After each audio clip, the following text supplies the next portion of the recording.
নবীজি সাল্লাল্লাহু আলাইহি ওয়াসাল্লাম কাবা চত্বরে নামাজ আদায় করতেছেন। ওয়া আবু জাহলিন ওয়া আসহাবুল লাহু জুলুস, পাশে আবু জাহেল আর তার সাথীরা বসা। ইস ক্বালা বা'দুহুম লিবাদিন আইয়ুকুম ইয়াজিউ বিসালা জাজুরি আলি ফুলান ফায়াদউহু আলা যহরি মুহাম্মাদিন ইযা সাজাদা। একজন আরেকজনকে বলে, অমুক এলাকায় কে যেতে পারবা? যাওয়ার পর ওই এলাকা থেকে ওটের নারী বুড়িগুলা আনবা, আনার পর মুহাম্মদ যখন সিজদায় যাবে মুহাম্মদের পিঠের উপর রেখে দিবা। বলল কে পারবা? অমুক এলাকায় যাবে, যাওয়ার পর ওই এলাকা থেকে ওটের নারী বুড়িগুলা আনবা, আনার পর মুহাম্মদ সাল্লাল্লাহু আলাইহি সাল্লাম যখন মুহাম্মদ সিজদায় যাবে তার পিঠের উপর এই ওটের নারী বুড়িগুলা রেখে দিবা। একজন দাঁড়ায় গেছে, নাম উকবা ইবনে আবি মুআইত, পাপিষ্ট দাঁড়ায় কয় আমি পারবো।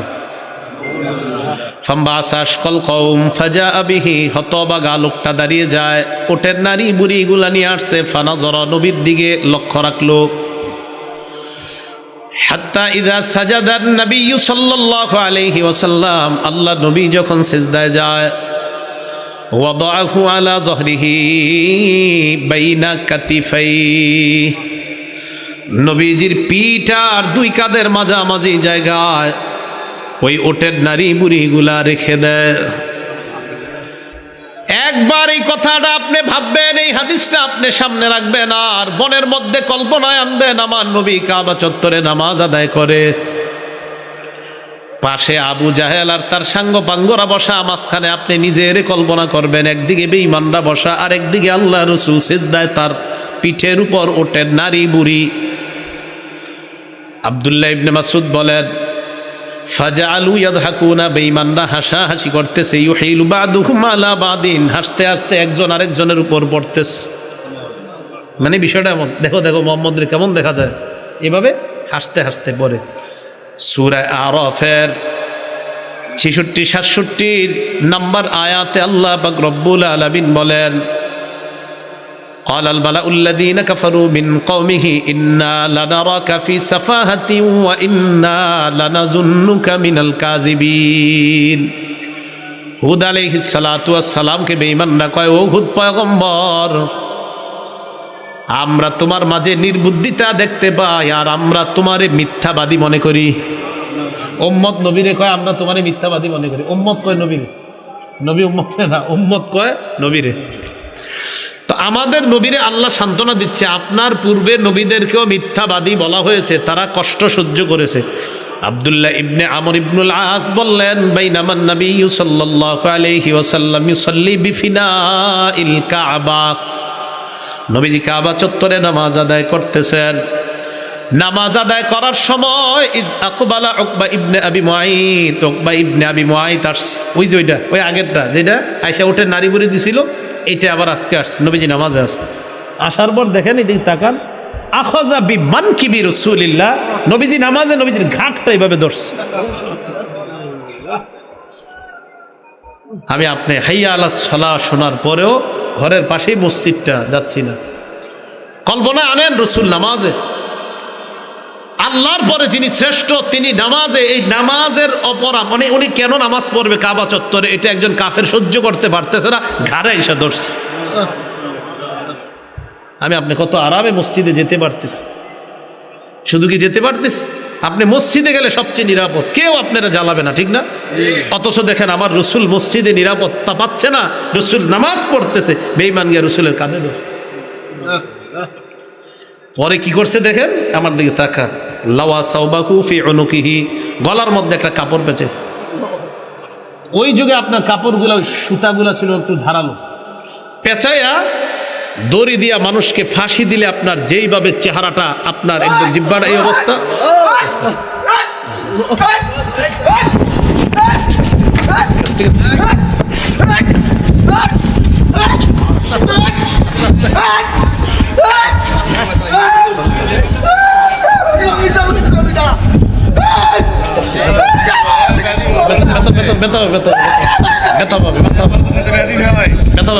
ব্যথা পাবে।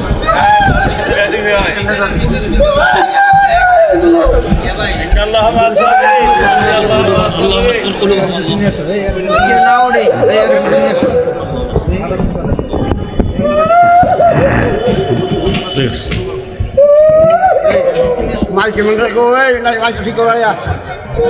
Đây mẹ đây mẹ cái cô ấy. Aku. Ada pisonya dia. bas ঠিক আছে ঠিক আছে Allah. Pisonya yang Allah. ঠিক আছে তো রাসূলুল্লাহ সাল্লাল্লাহু আলাইহি ওয়াসাল্লাম কাবা চত্বরে নামাজ আদায় করতেছেন। একজন পাপিষ্ট এসে আল্লাহ রসুল সাল্লাল্লাহু আলাইহি সাল্লামের ঘাটটা ধরছে, ধরার পর লাওয়া সাওবাহু ফি উনুকিহি ও খানাকাহু খানকান শাদীদান, কাপড়টা দিয়ে জোরে একটা টান দিস। সেই জন্য বলছিলাম আমরা নামাজ পড়ব সবাই, আমাদের নবীজি সাল্লাল্লাহু আলাইহি সাল্লাম নামাজের মধ্যে দাঁড়িয়ে আছেন, কি পরিমাণ আঘাত সহ্য করেছেন চিন্তা করেন। তো বলেন এই যুগে আমরা মসজিদে গেলে আমাদের কি কেউ বাধা দিবে? নামাজ পড়ব তো সবাই ইনশাআল্লাহ। তো রাসূল সাল্লাল্লাহু আলাইহি সাল্লামের ওই হালাত বেচারা সইতে পারে নাই শুনে। যাই হোক আমরা দোয়া করব আল্লাহ যেন অন্তত এই যে দৃশ্যটা দেখলেন রাসূল সাল্লাল্লাহু আলাইহি সাল্লাম নামাজে ওই অবস্থায় কষ্ট পাওয়াটা, নবীজির একজন উম্মত ব্যাপারটা সইতে পারেনি। তাহলে চিন্তা করেন ওই যুগে সাহাবাদের সামনে এই কষ্টগুলো রাসূলকে দিয়েছেন। এই জন্য ভাই সবাই নামাজ পড়বো তো ইনশাআল্লাহ। সাহাল ইবনে সাদ রাদিয়াল্লাহু তাআলা আনহুর বর্ণনা, তিনি বলেন আন্না রাসূলুল্লাহি সাল্লাল্লাহু আলাইহি ওয়াসাল্লাম ক্বালা ইয়াউমা খায়বার, নবীজি খায়বারের যুদ্ধে বললেন, খায়বারের যুদ্ধের দিন আল্লাহ রসুল বললেন লা উতিয়ান্না হাদিহির রায়াতা গাদান রাজুলান ইয়াফতাহুল্লাহু আলা ইয়াদাইহি, আগামীকাল এমন এক ব্যক্তির হাতে পতাকা দিব যার হাতে আল্লাহ খায়বারের বিজয় দান করবেন। সাহাবারা রাতের বেলায় জল্পনায় রাত কাটায় দেয়, কেউ রাতের বেলা ঘুমায় না। ফাবাতান নাসু ইয়াদুকুনা লাইলাতাহুম আইয়ুহুম ইউতাহা, সাহাবারা রাতের বেলা এই জল্পনায় কাটায় দেয়, না জানি কাকে দেওয়া হয় পতাকাটা। ফালাম্মা আসবাহান নাস গাদাউ আলা রাসূলিল্লাহি সাল্লাল্লাহু আলাইহি ওয়াসাল্লাম, সকাল যখন হয়ে যায় সবাই আল্লাহর রাসূলের সামনে আসলেন।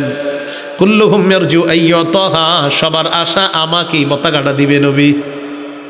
তো সবার আশা আমারই দিবে। নবীজি সবার দিকে তাকায় কয় আইনা আলী ইবনু আবি তালিব রাদিয়াল্লাহু তাআলা আন, আলী কোথায়? সুবহানাল্লাহ। তাদের মাঝে হযরত আলী নাই, যারা গেছে পতাকা আনতে এদের মাঝে হযরত আলী নাই। সাহাবাদের পক্ষ থেকে জবাব দেওয়া হলো ইয়া রাসূলুল্লাহ ইশতাকি আইনাই, হযরত আলীর চোখের মধ্যে সমস্যা তাই আসতে পারে নাই। فأرسل رسول الله صلى الله عليه وسلم إليه فأتي به, নবীজি আলীর কাছে লোক পাঠিয়ে হযরত আলীকে ডেকে আনলেন। আনার পর فبصق رسول الله صلى الله عليه وسلم في عينيه, নবীজি হযরত আলীর দুই চোখের মধ্যে থুতু মুবারক লাগায় দেয়। স্বপ্নে যদি লাগায় দেয় চোখে তাও কাজ হয়ে যায়। আল্লাহ কবুল করুন।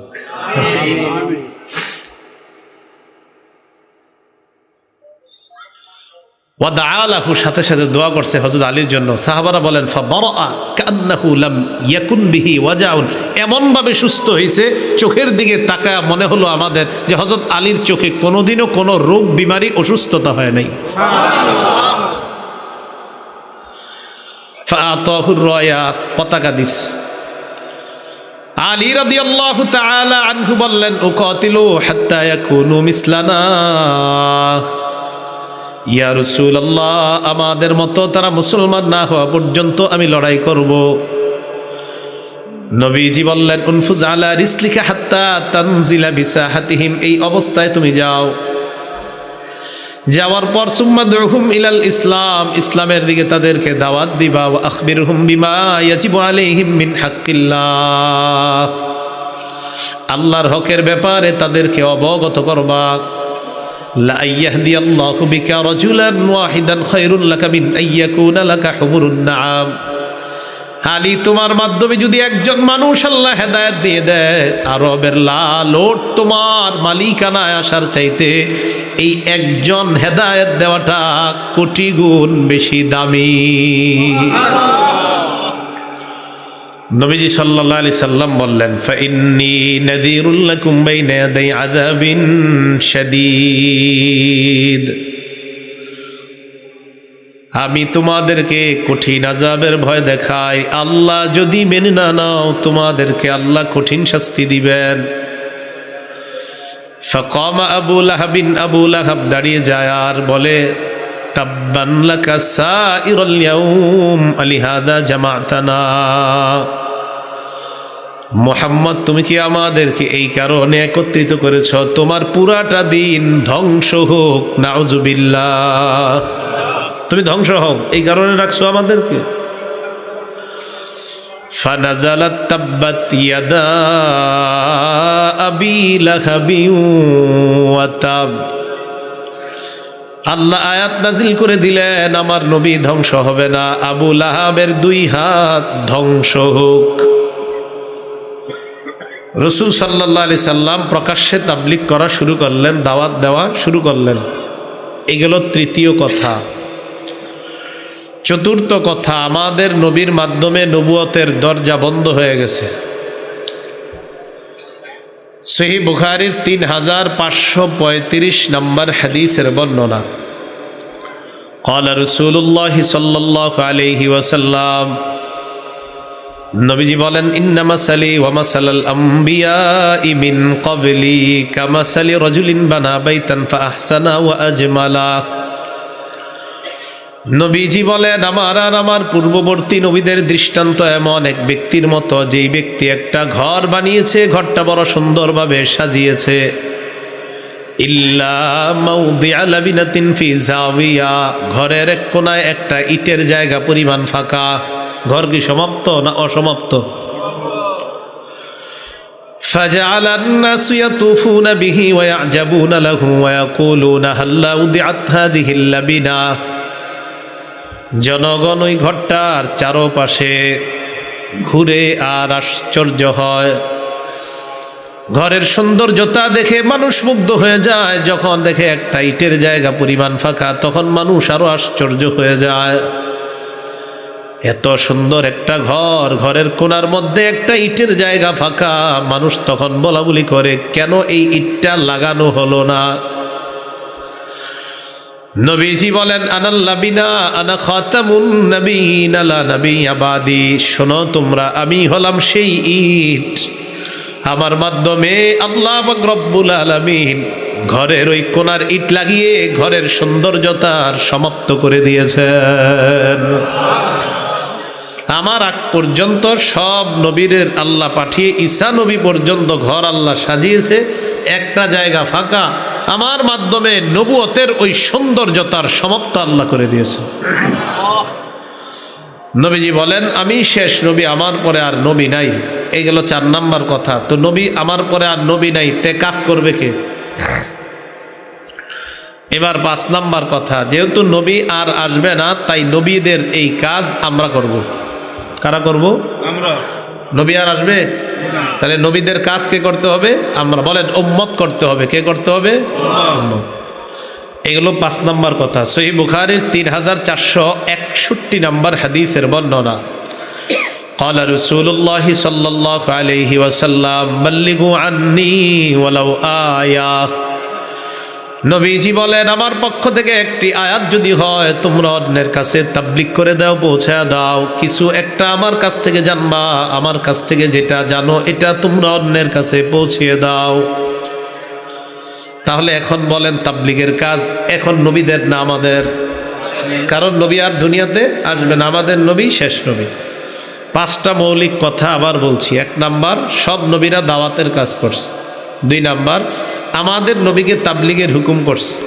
3 নাম্বার, প্রকাশ্যে তাবলীগ করেছেন, গোপনে তাবলীগ। 4 নাম্বার, নবীর মাধ্যমে নবুয়তের দরজা বন্ধ। তাহলে 5 নাম্বার কথা, কাজ করবে কারা? উম্মত এখন তাবলীগের কাজ করবে। দাওয়াতের কাজ যারা করবে তারা মৌলিক 5টা ফলাফল মনে রাখবো। কয়টা? বিশেষ করে আলোচক, ওয়াইজ, খতিব সাহেব যারা আছেন, মাশাআল্লাহ অনেক আইম্মা মাসাজিদরা আছেন, এটা আমরা সবার জন্য। জুমার দিন যারা বয়ান করে তারাও একজন দায়ী, যারা ওয়াজ করে তারাও দায়ী, যারা দাওয়াত ও তাবলীগের কাজ করে মানুষের কাছে কাছে গিয়ে দাওয়াত দেয় তারাও দায়ী। এই দায়ীদের মৌলিক কয়টা ফলাফল মনে রাখবো? 1 নাম্বার, যারা মানুষকে কল্যাণের দিকে আহ্বান করে, সৎ কাজের আদেশ করে, অসৎ কাজের নিষেধ করে, আল্লাহ তাদেরকে কোরআনে সফল মুমিন বলে ঘোষণা করেছেন। সূরা আলী ইমরানের 104 নম্বর আয়াতে আল্লাহ বলেন, ওয়ালতাকুম মিনকুম উম্মাতুন ইয়াদউনা ইলাল খায়র ويأمرون بالمعروف وينهون عن المنكر وأولئك هم المفلحون। আল্লাহ বলেন, তোমাদের মধ্যে এমন একটা দল হওয়া দরকার, এমন একটা দল হতে হবে, এমন একটা দল হওয়া উচিত যারা মানুষকে কল্যাণের দিয়ে আহ্বান করবে, সৎ কাজের আদেশ করবে, অসৎ কাজের নিষেধ করবে, আর তারাই হলো সফল কাম। তাহলে যারা দাওয়াতের কাজ করবে তাদেরকে আল্লাহ সফল বলেছেন। 2 নাম্বার, যারা কল্যাণের দাওয়াত দিবে, আল্লাহর দিকে মানুষকে দাওয়াত দিবে, তাদের কথা কোরআনে আল্লাহ শ্রেষ্ঠ কথা বলে ঘোষণা করেছেন। সূরা হামিম আস-সাজদা 33 নম্বর আয়াত, যে আয়াতটা আমি ভূমিকাতে তেলাওয়াত করেছি, আল্লাহ বলেন, ওয়ামান আহসানু কাওলাম মিম্মান দাআ ইলাল্লাহি ওয়া আমিলা সালিহান ওয়া ক্বালা ইন্নানি মিনাল মুসলিমিন। আল্লাহ বলেন, ওই ব্যক্তির চেয়ে উত্তম কথা আর কার, যে ব্যক্তি মানুষকে আল্লাহর দিকে দাওয়াত দেয়, নেক আমল করে আর বলে নিশ্চয়ই আমি মুসলমান। পৃথিবীর মধ্যে মানুষদের মধ্যে সবচাইতে শ্রেষ্ঠ কথা হলো মুহাম্মদ সাল্লাল্লাহু আলাইহি ওয়াসাল্লামের কথা। মুয়াজ্জিন সাহেব যখন বলে হাইয়া আলাস সালাহ হাইয়া আলাল ফালাহ, আম্মা জান আয়েশা বলেন, মুয়াজ্জিন সাহেবের এই কথার চাইতে আর দামি কথা কার হতে পারে? যারা মানুষকে আল্লাহ দিয়ে দাওয়াত দেয় তাদের কথার চাইতে দামি কথা আর কার কথা? তাহলে যারা দাওয়াত দেয়, দ্বিতীয় ফলাফল তাদের কথা শ্রেষ্ঠ কথা।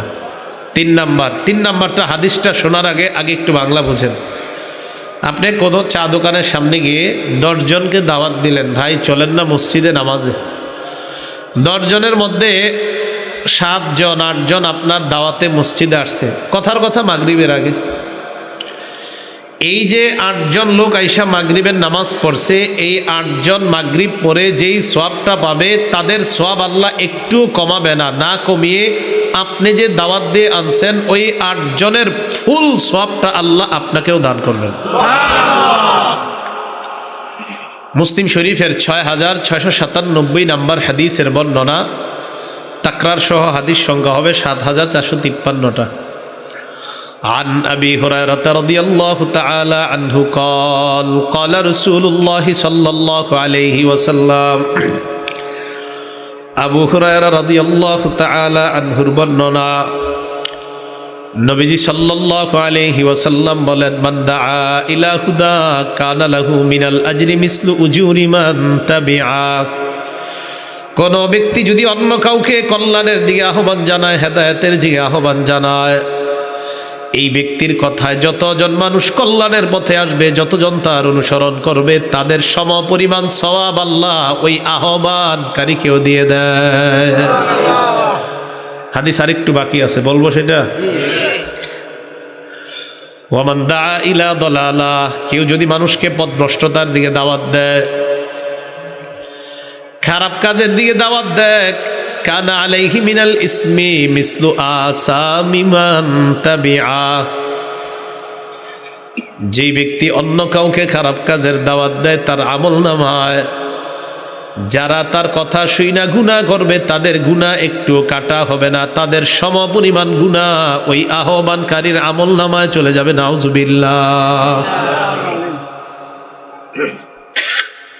এই জন্য একটা কথা মনে রাখবেন, আমাদের এক উস্তাদ বলছিলেন, এই শোন, গুনাহ করিস, নিজেরা কইরা আল্লাহর কাছে মাফ চাইস, আল্লাহ মাফ করে দিবে। কাউরে গুনাহের দিকে ডাকিস না, হুজুরের শব্দটা বললাম। এই শোন, গুনাহ কইরা ক্ষমা চাইস, আল্লাহ ক্ষমা করে দিবে। কাউরে গুনাহ করতে বলিস না, হুজুর এইভাবে বলছিলেন। মাওলানা হইতে তখনও 5-6 বছর বাকি আমাদের। তো হুজুর শব্দটা বলছিলেন, এই শোন, গুনাহ করিস, কইরা ফেললে এমনি গুনাহ তো হবেই, তো গুনাহ করে ফেললে আল্লাহর কাছে মাফ চাইস, তো নিজে গুনাহ করলে আল্লাহর কাছে মাফ চাইস, আল্লাহ ক্ষমা করবে। কাউরে গুনাহ করতে বলিস না, এটা বলে দিস। এখন হাদিস মিলান তো, নিজের গুনাহ হয়ে গেলে আল্লাহর কাছে ক্ষমা চাইলে কায়মনোবাক্যে বলবেন, আল্লাহ মাফ করে দিবে। কিন্তু এই যে 10-12 জনে আপনি গুনাহ করাইলেন, তাদের ভার কে নিবে?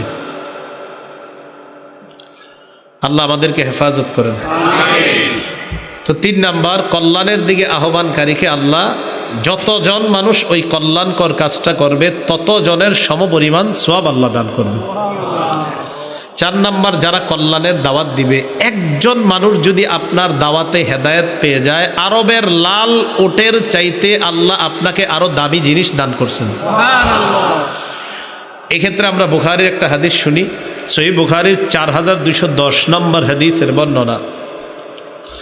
সাহাল ইবনে সাদ রাদিয়াল্লাহু তাআলা আনহুর বর্ণনা, তিনি বলেন, আন্না রাসূলুল্লাহি সাল্লাল্লাহু আলাইহি ওয়াসাল্লাম ক্বালা ইয়াউমা খায়বার, নবীজি খায়বারের যুদ্ধে বললেন, খায়বারের যুদ্ধের দিন আল্লাহ রাসূল বললেন, লা উতিয়ান্না হাদিহির রায়াতা গাদান রাজুলান ইয়াফতাহুল্লাহু আলা ইয়াদাইহি, আগামীকাল এমন এক ব্যক্তির হাতে পতাকা দিব যার হাতে আল্লাহ খায়বারের বিজয় দান করবেন। সাহাবারা রাতের বেলায় জল্পনায় রাত কাটায় দেয়, কেউ রাতের বেলা ঘুমায় না। ফাবাতান নাসু ইয়াদুকুনা লাইলাতাহুম আইয়ুহুম ইউতাহা, সাহাবারা রাতের বেলা এই জল্পনায় কাটায় দেয়, না জানি কাকে দেওয়া হয় পতাকাটা। ফালাম্মা আসবাহান নাস গাদাউ আলা রাসূলিল্লাহি সাল্লাল্লাহু আলাইহি ওয়াসাল্লাম, সকাল যখন হয়ে যায় সবাই আল্লাহ রাসূলের সামনে আসলেন। কুল্লুহুম ইয়ারজু আইয়ুতাহা, সবার আশা আমাকেই পতাকাটা দিবে নবী, তো সবার আশা আমারই দিবে। নবীজি সবার দিকে তাকায় কয়, আইনা আলী ইবনু আবি তালিব রাদিয়াল্লাহু তাআলা আন, আলী কোথায়? সুবহানাল্লাহ। তাদের মাঝে হযরত আলী নাই, যারা গেছে পতাকা আনতে এদের মাঝে হযরত আলী নাই। সাহাবাদের পক্ষ থেকে জবাব দেওয়া হলো, ইয়া রাসূলুল্লাহ ইশতাকি আইনাই, হযরত আলীর চোখের মধ্যে সমস্যা, তাই আসতে পারে নাই। ফারসালা রাসূলুল্লাহ সাল্লাল্লাহু আলাইহি ওয়াসাল্লাম ইলাইহি ফাউতিয়া বিহি, নবীজি আলীর কাছে লোক পাঠিয়ে হযরত আলীকে ডেকে আনলেন। আনার পর ফাবাসাকা রাসূলুল্লাহ সাল্লাল্লাহু আলাইহি ওয়াসাল্লাম ফি আইনাইহি, নবীজি হযরত আলীর 2 চোখের মধ্যে থুতু মোবারক লাগায় দেয়। স্বপ্নে যদি লাগায় দেয় চোখে, তাও কাজ হয়ে যায়। আল্লাহ কবুল করুন।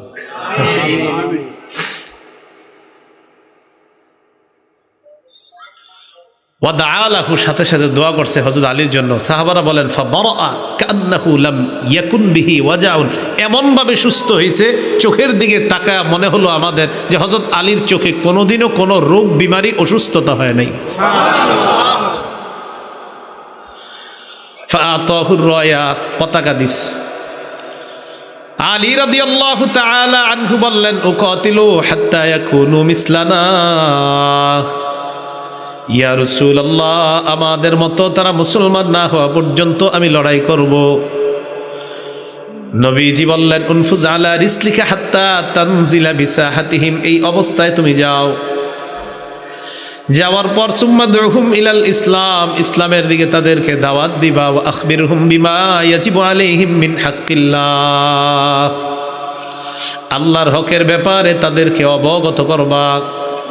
লা ইয়াহদিয়াল্লাহু বিকা রাজুলান ওয়াহিদান খায়রুল লাকা মিন আইয়াকুনা লাকা হুমুরুন নাআম, আলী তোমার মাধ্যমে যদি একজন মানুষ আল্লাহ হেদায়েত দিয়ে দেয়, আরবের লাল ওট তোমার মালিকানায় আসার চাইতে এই একজন হেদায়েত দেওয়াটা কোটি গুণ বেশি দামি।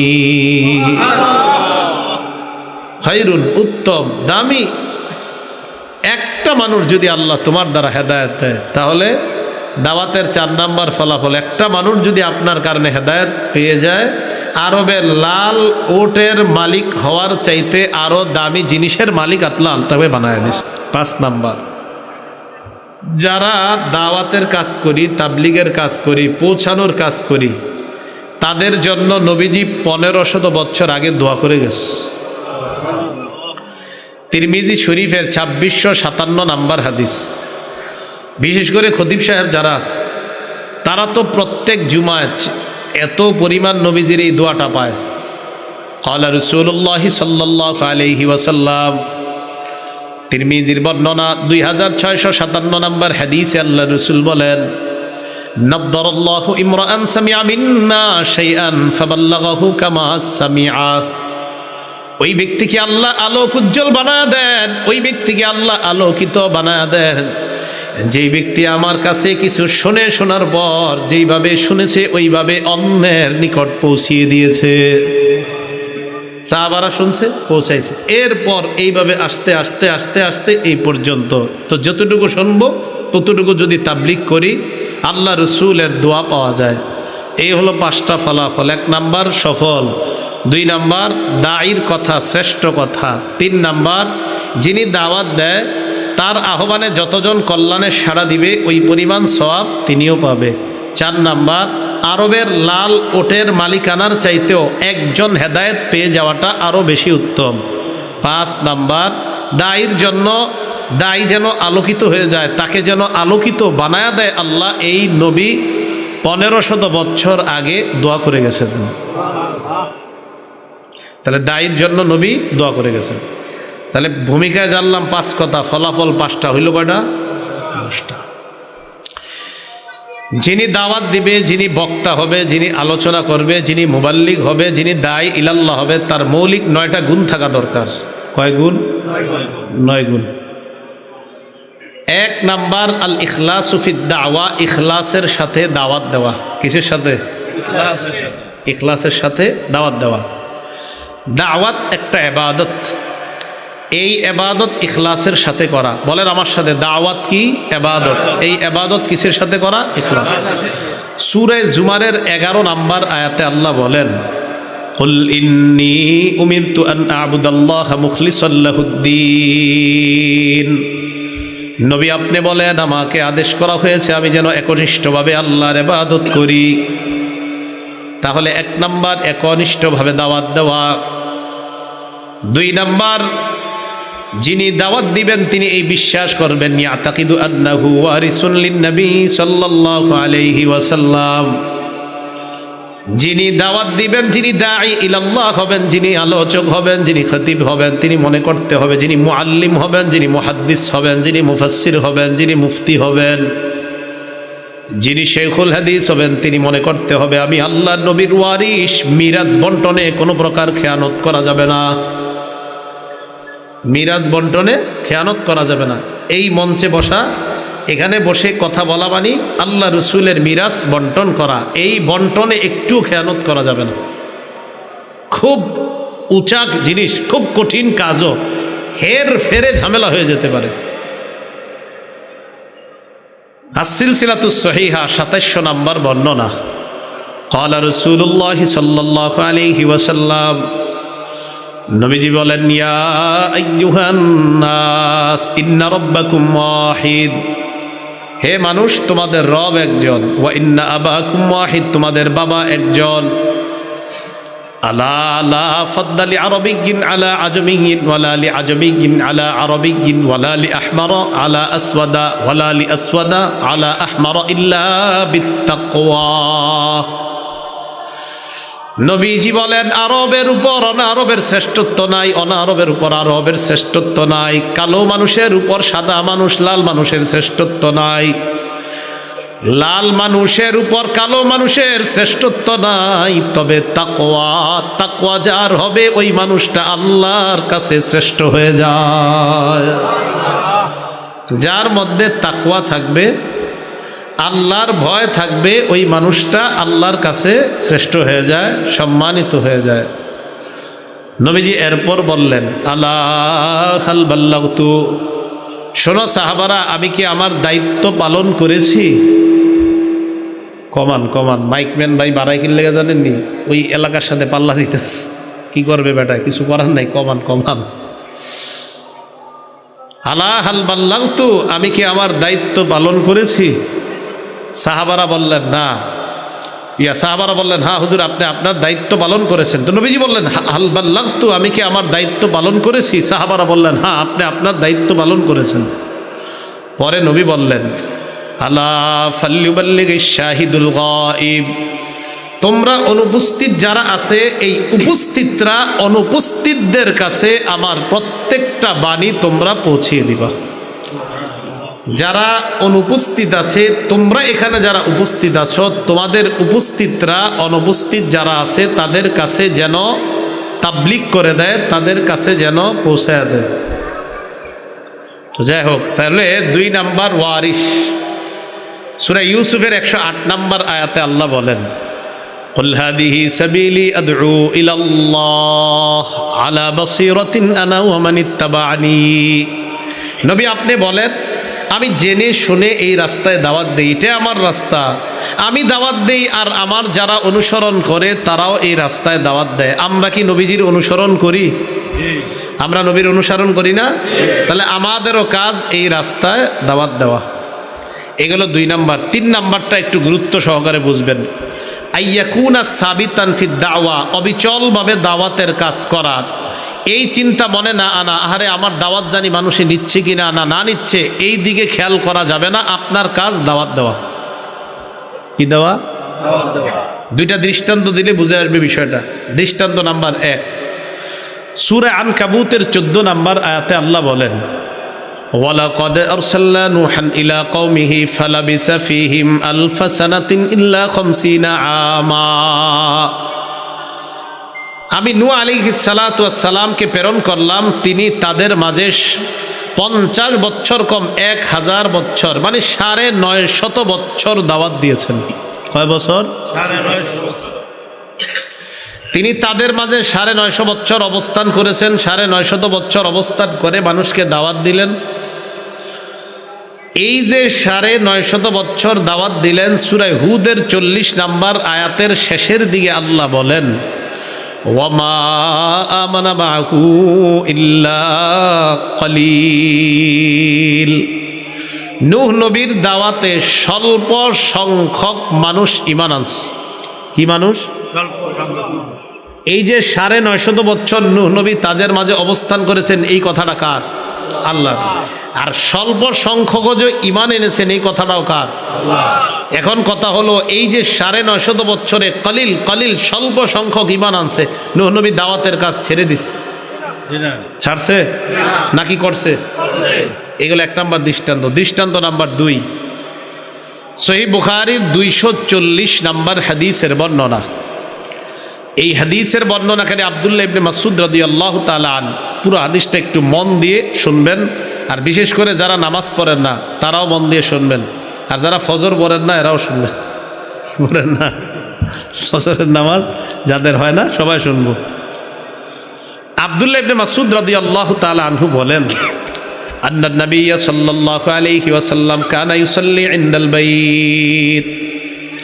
নবীজি সাল্লাল্লাহু আলাইহি ওয়াসাল্লাম কাবা চত্বরে নামাজ আদায় করতেছেন। ওয়া আবু জাহলিন ওয়া আসহাবুল লাহু জুলুস, পাশে আবু জাহেল আর তার সাথীরা বসা। ইস ক্বালা বা'দুহুম লিবাদিন আইয়ুকুম ইয়াজিউ বিসালা জাজুরি আলি ফুলান ফায়াদউহু আলা যহরি মুহাম্মাদিন ইযা সাজাদা। একজন আরেকজনকে বলে, অমুক এলাকায় কে যেতে পারবা? যাওয়ার পর ওই এলাকা থেকে ওটের নারী বুড়িগুলা আনবা, আনার পর মুহাম্মদ যখন সিজদায় যাবে মুহাম্মদের পিঠের উপর রেখে দিবা। বুঝে আসছে সবার? যেহেতু আরেকটা মাহফিল হচ্ছে, হয়তো বুঝতে অনেক সময় সমস্যা হবে, না বুঝলে সাথে সাথে বলবেন, আমি আবার বলবো এটা। আপনারা বুঝতেছেন সবাই? বলল, কে পারবা? অমুক এলাকায় যাবে, যাওয়ার পর ওই এলাকা থেকে ওটের নারী বুড়িগুলা আনবা, আনার পর মুহাম্মদ সাল্লাল্লাহু আলাইহি সাল্লাম যখন মুহাম্মদ সিজদায় যাবে তার পিঠের উপর এই ওটের নারী বুড়িগুলা রেখে দিবা। একজন দাঁড়ায় গেছে, নাম উকবা ইবনে আবি মুআইত, পাপিষ্ট দাঁড়ায় কয় আমি পারবো। হতবাগা লোকটা দাঁড়িয়ে যায়, ওটের নারী বুড়ি গুলা নিয়ে আসছে। ফানাজর, নবীর দিকে লক্ষ্য রাখলো। হাত্তা ইযা সাজাদান নবী সাল্লাল্লাহু আলাইহি ওয়াসাল্লাম, আল্লাহ নবী যখন সিজদায় যায়, ওয়াদাহু আলা যহরিহি বাইনা কাতিফাই, নবীজির পিঠ আর দুই কাঁধের মাঝামাঝি জায়গায় ওই ওটের নারী বুড়িগুলা রেখে দেয়। একবার এই কথাটা আপনি ভাববেন, এই হাদিসটা আপনি সামনে রাখবেন, আর মনের মধ্যে কল্পনায় আনবেন আমার নবী কাবা চত্বরে নামাজ আদায় করে, পাশে আবু জাহেল আর তার সাঙ্গ পাঙ্গরা বসা, মাঝখানে আপনি নিজের কল্পনা করবেন একদিকে বেঈমানরা বসা আর একদিকে আল্লাহ রাসূল সিজদায়, তার পিঠের উপর ওটের নারী বুড়ি।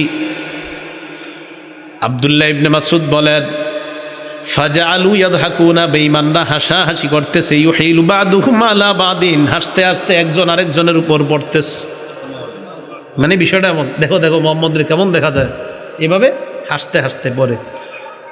ভাইও, আমি আপনাদেরকে গুরুত্ব সহকারে বলি, এটা হাসির জন্য না। একদিক দিয়ে বেঈমানরা হাসে, আরেক দিক দিয়ে নবীজির পিঠের উপরে ওঠেন নারী বুড়ি।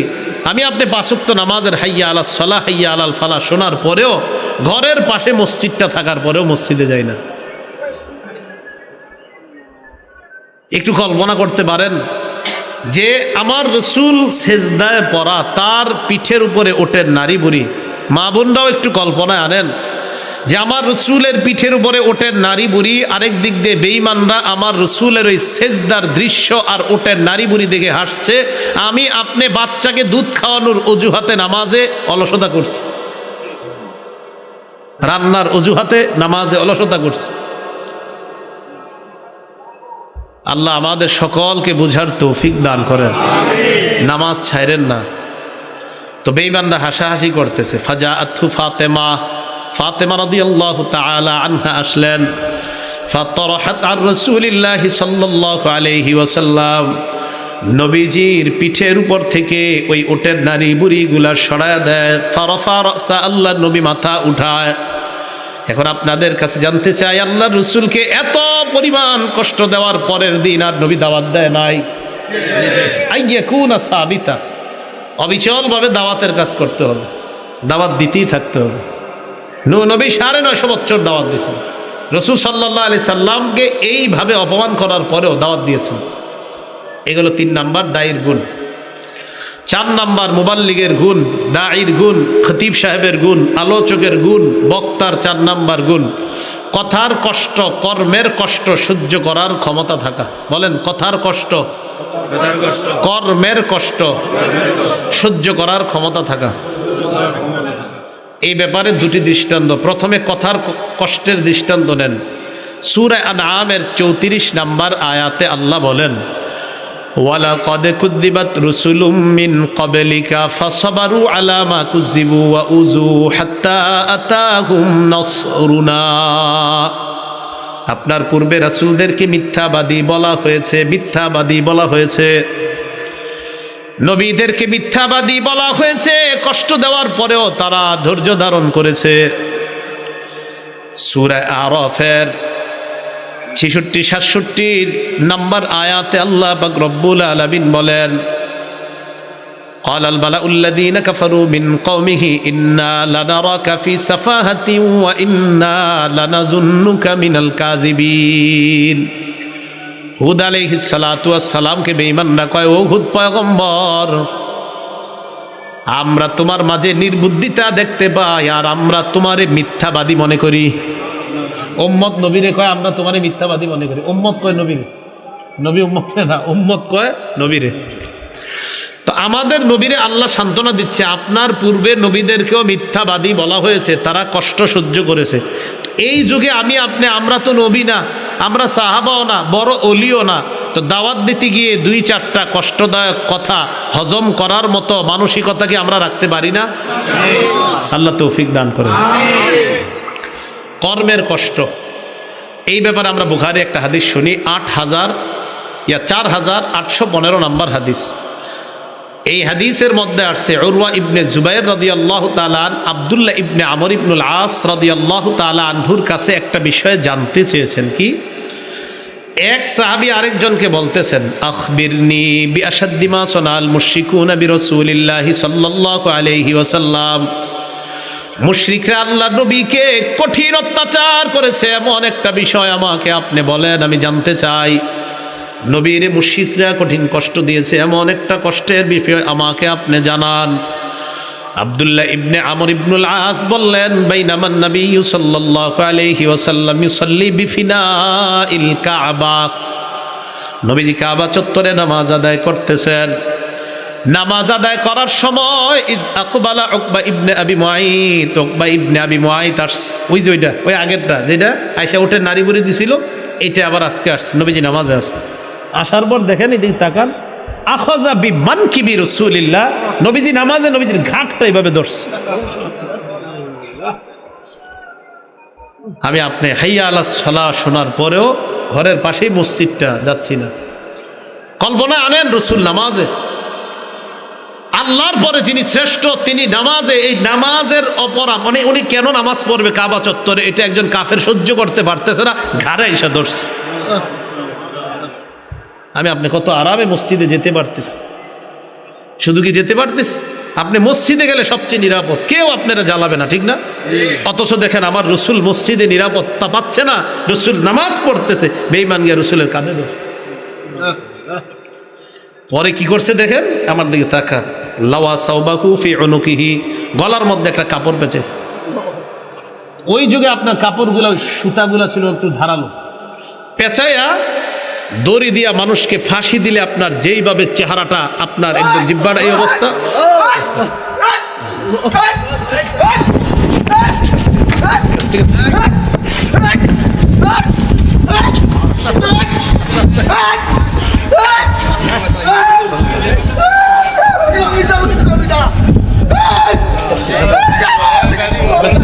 ব্যথা পাবে,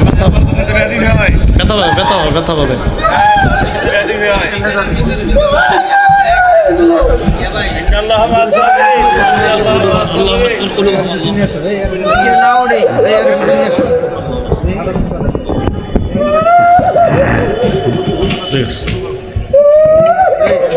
মাইক কেমন রাখো, মাইক ঠিক করে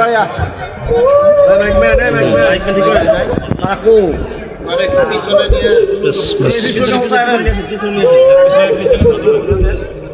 ঠিক আছে, ঠিক আছে।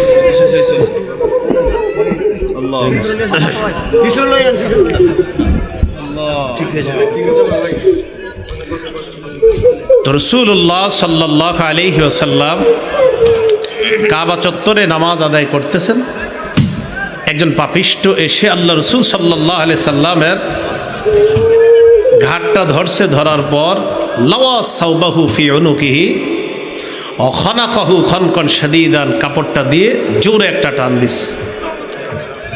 সেই জন্য বলছিলাম আমরা নামাজ পড়ব সবাই, আমাদের নবীজি সাল্লাল্লাহু আলাইহি সাল্লাম নামাজের মধ্যে দাঁড়িয়ে আছেন, কি পরিমাণ আঘাত সহ্য করেছেন চিন্তা করেন।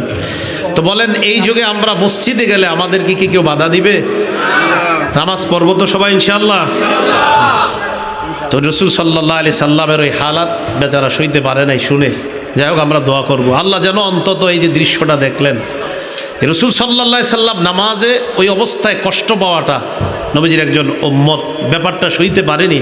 তাহলে চিন্তা করেন ওই যুগে সাহাবাদের সামনে এই কষ্টগুলো রাসূলকে দিয়েছেন।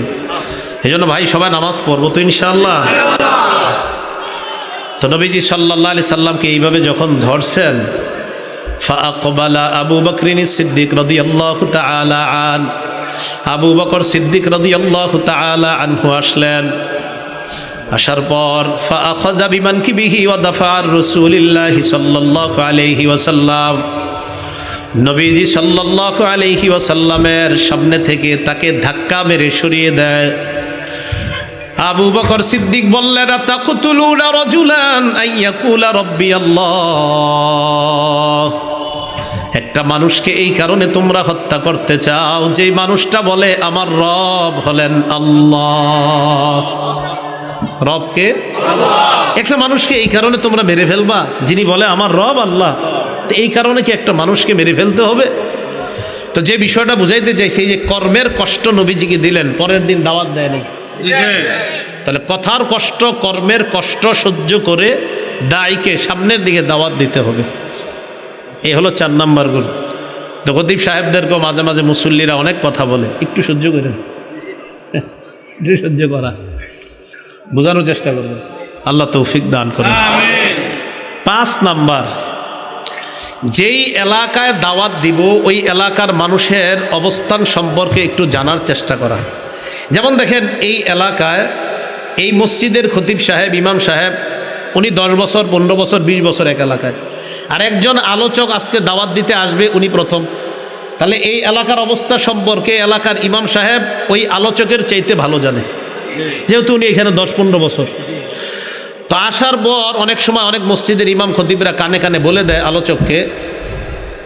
আলোচককে বলে দেয় যে এইভাবে হুজুর একটু কৌশলে আলোচনা করবেন এই এলাকায়, তাহলে ভালো হয়। আমার মতে আলোচকরা ওই এলাকার খতিব এবং ইমামের এই কথাগুলোকে গুরুত্ব দেওয়া এটা দরকার, উচিত। কেন?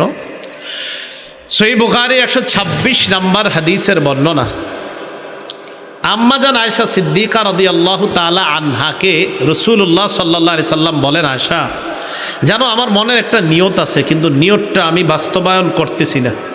কয় কি? লাউলা কওমুকি হাদিসুন আহদুহুম বিকুফরিন। আয়েশা, আমি তোমার সম্প্রদায় যাদেরকে দাওয়াত দিয়েছি তারা নতুন মুসলমান হয়েছে, তারা যদি নতুন মুসলমান না হইতো, লানাকাতুল কাবা ওয়া জাআলতু লাহা বাবাইন, বাবুন ইয়াদখুলুন নাস ওয়া বাবুন ইয়াখরুজুন। তারা যদি নতুন মুসলমান না হইতো আমি কাবাটাকে সংস্কার করতাম, কাবার 2টা দরজা বানাইতাম, এক দরজা দিয়ে মানুষ প্রবেশ করত, আরেক দরজা দিয়ে মানুষ বের হইতো। আয়েশা, তবে নতুন মুসলমান যারা হয়েছে তাদের মাঝে ফিতনা হতে পারে, এই ফিতনার আশঙ্কায় আমি কাবা সংস্কারে হাত দেই না। নবীজি কাবা সংস্কার করে চেয়েছিলেন 2টা দরজা হোক, কিন্তু কেন করেন নাই? যে এখন কাবার দেয়ালে হাত দিলে তাদের মাঝে একটা ফিতনা হতে পারে, তাই আমি কাবার দেয়ালে এখন হাত দিব না। নবীর এই আশাটা আব্দুল্লাহ ইবনে জুবায়ের পরবর্তীতে ওনার আমলে উনি বাস্তবায়ন করেছিলেন, কাবার 2টা দরজা বানিয়েছিলেন, যদিও এখন আবার কাবার 1 দরজা। তো যে বিষয়টা বুঝাইতে চাইলাম যে দেখেন, আমাদের নবী তিনিও মানুষের অবস্থাকে গুরুত্ব দিয়ে নবীজি নিজের একটা চাহিদাকে বাস্তবায়ন করে নাই। কেন? যে ফিতনা হতে পারে। তো এই জন্য কোনো এলাকায় দায়ী যখন কাজ করবে তখন এলাকার অবস্থা জানা। এই জন্য দেখবেন দাওয়াত ও তাবলিগে যারা যায় কোনো মসজিদে গিয়ে বলে, জোহরের নামাজের পর একটা এলান হয় যে তারুফি বয়ান হবে। তারুফি বয়ান মানে এই এলাকার পুরাতন সাথী নতুন সাথীদের সাথে একটা পরিচিত হবে। ভাই, পুরাতন সাথী কারা কারা আছে নাম দেন, নতুন সাথী কারা কারা আছে নাম দেন। কেন? এটা কি দরকার? এটা এই জন্য দরকার, তাহলে এই এলাকায় দাওয়াতের কাজ করাটা সহজ হয়ে যাবে। এগুলো 5 নম্বর দায়ীর গুণ। 6 নম্বর, আইয়াকুনা আলিমান বিশরিআতিল্লাতী ইয়াদউন নাসা ইলাইহা। যিনি দাওয়াত দিবে, যে বিষয়ে দাওয়াত দিবে, তিনি ওই বিষয়ে পূর্ণ জ্ঞান রেখে দাওয়াত দিতে হবে। আমি যতটুকু বলবো এতটুকু আমার জানতে হবে, তারপর বলতে হবে। কেন? আমি ভুল ভাল জেনে বলাটা এটা ঠিক না। আমি যতটুকু দাওয়াত দিব ততটুকুর অন্তত জ্ঞান আমার থাকতে। এটা কথার কথা। ভাই, আমি আপনাদের সামনে আসছি লা ইলাহা ইল্লাল্লাহ এটার দাওয়াত দিতে, তো আমার উচিত লা ইলাহা ইল্লাল্লাহ বিশুদ্ধ উচ্চারণে এই লা ইলাহা ইল্লাল্লাহ নিজে পড়ব, অন্যকে পড়াবো, আর এটার সামান্য কিছু বাস্তবতা বলবো। ভাই, আল্লাহ ছাড়া কোনো ইলাহ নাই, আল্লাহ ছাড়া কোনো ইলাহ নাই, আল্লাহই একমাত্র খালেক, আল্লাহই রাজ্জাক, আল্লাহই রব, আল্লাহই লালনকারী, আল্লাহই পালনকারী। অন্তত ন্যূনতম এই লা ইলাহা ইল্লাল্লাহর এই ধারণাটা যিনি দাওয়াত দিবে তার মাঝে থাকা, যে আল্লাহ ছাড়া কোনো ইলাহ নাই। তখন কিভাবে বলা? যে আল্লাহ হলেন খালেক, আমরা হলাম মখলুক। খালেক সব কিছু করতে পারে, মখলুকের কোনো মুখাপেক্ষী না খালেক, কিন্তু মখলুক খালেকের মুখাপেক্ষী। খালেকের সাহায্য ছাড়া মখলুক কিছুই করতে পারবে না। তো অন্তত এই জ্ঞানগুলা থাকা। 7 নাম্বার, যিনি দাওয়াতের কাজ করবেন তিনি সকলের কল্যাণ কামনা করা। বলেন কি করা? আমার সাথে আজকে থেকে একটা কথা সবাই আমরা ওয়াদা করি, বলেন আমরা সকল মুসলমানের কল্যাণ কামনা করি। ঠিক আছে তো ইনশাআল্লাহ। সহিহ বুখারীর 57 নম্বর হাদিসের বর্ণনা عن جرير بن عبد الله رضي الله تعالى عنه قال بايعت رسول الله صلى الله عليه وسلم على إقام الصلاة وإيتاء الزكاة والنصح لكل مسلم। জারির ইবনে আব্দুল্লাহ বলেন, আমি আল্লাহর রাসূলের কাছে বায়াত হলাম নামাজ প্রতিষ্ঠিত করার, যাকাত আদায় করব, সকল মুসলমানের কল্যাণ কামনা করব, এই মর্মে বায়াত হলাম। তাহলে নবীর হাতে হাত রেখে বায়াত হলাম, আমি নামাজ কায়েম করব, আমি যাকাত আদায় করব, আমি সকল মুসলমানের কল্যাণ কামনা করব। 8 নাম্বার, যিনি দাওয়াত দিবে, যাদেরকে দাওয়াত দিবে তাদের হেদায়েতের জন্য দোয়া করা, এটা দায়ীর 8 নাম্বার গুণ। সহিহ বুখারীর 2937 নাম্বার হাদিস, 2937। এই হাদিসের মধ্যে আসছে দাউস নামে একটা গোত্র ছিল, এই গোত্রের আমর ইবনে তুফাইল আদ-দাউসি এবং তার সাথীরা নবীজির কাছে আসছে। আসার পর বললেন, ইন্না দাউসান আসাদ ওয়া আবাদ, হুজুর দাউস গোত্র নাফরমানি করছে, অস্বীকার করেছে, আপনি তাদের বিরুদ্ধে বদদোয়া করেন। কি বললেন? বদদোয়া। কি বললেন নবীজিকে কি করতে? নবীজি বললেন, আল্লাহুম্মা হদি দাউসান ওয়াতি বিহিম। আহারে কেমন নবী! নবীজিকে বললেন বদদোয়া করেন, আমার নবী বললেন, আল্লাহ দাউস গোত্রকে আপনি হেদায়েত দান করেন। চাইছে কি? করলেন কি? দেখছেন নবী কেমন? হুজুর বদদোয়া করেন। নবীজি বললেন, আল্লাহুম্মা হদি দাউসান, আল্লাহ দাউস গোত্রকে আপনি হেদায়েত দান করেন, ওয়াতি বিহিম, তাদের সবগুলারে ইসলামের পথ ছায়া তলে নিয়ে আসেন। আমাদের নবীর এই কথাগুলা অন্যদের মাঝে ছড়িয়ে দেন, যে দেখো আমাদের নবী তো এমন। তাকে এসে মানুষকে বদদোয়া করেন, আমার নবীকে আল্লাহ তারে হেদায়েত দেন।